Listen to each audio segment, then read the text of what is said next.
The South African Federation of Trade Unions is not happy with the unbundling of Eskom. This comes as the National Transmission Company of South Africa has obtained approval to become a separate entity.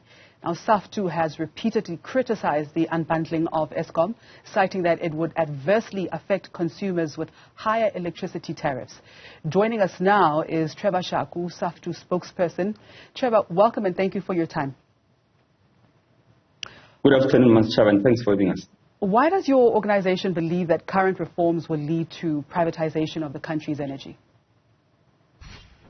Look, at the current moment, Eskom is producing about 90% of South Africa's electricity. The current reforms that have been codified in the legislature, the bill that was passed more than 2 weeks ago, the Electricity Regulation Amendment Bill, and the plans that have been incorporated in the roadmap to restructure economic markets and energy markets in 2019 shows that their intention is to continuously and gradually remove dominance in the generation market of energy, or the generation division of electricity in the country. And Eskom itself brought a plan to the Presidential Climate Commission where it demonstrates that in 2035, their plan is to have Eskom only producing 33% of South Africa's electricity, from 90% to 33%.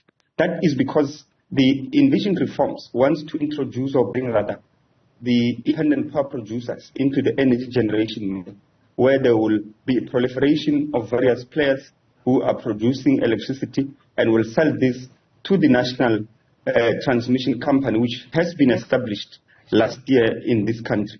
And this is because of the unbundling that is, of course, at the current moment underway.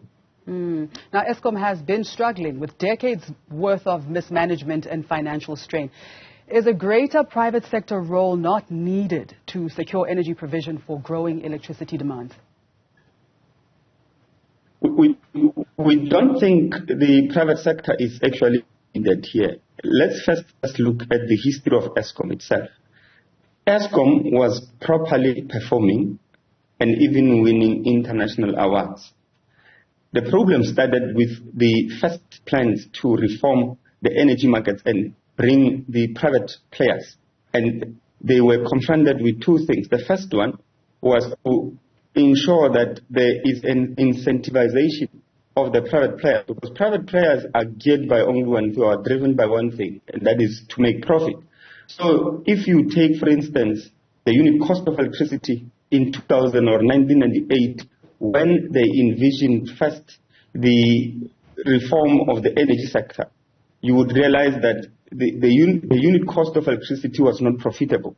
So as a result, it would have needed to increase electricity tariffs to incentivize the private players whom they're inviting into the market. The second thing is because of the mismanagement. The mismanagement of Eskom is the one that led to the state of Eskom where it is at the current moment, where we think that we need the private players, but we don't need the private players, not because of the crisis we are facing at the current moment, and certainly not because we need the private sector to diversify energy production and dismantle the dominance of Eskom in the production of energy in this country. So the problems have, in our view, been engineered as a result of the plans to restructure and liberalize the market, but secondly, to ensure that they incentivize the private players so that they can be able to make profits when they enter that eventually. Now, what would have led to Eskom problems where we have Eskom that has a perennial problem of load shedding, of sabotage, and all of that?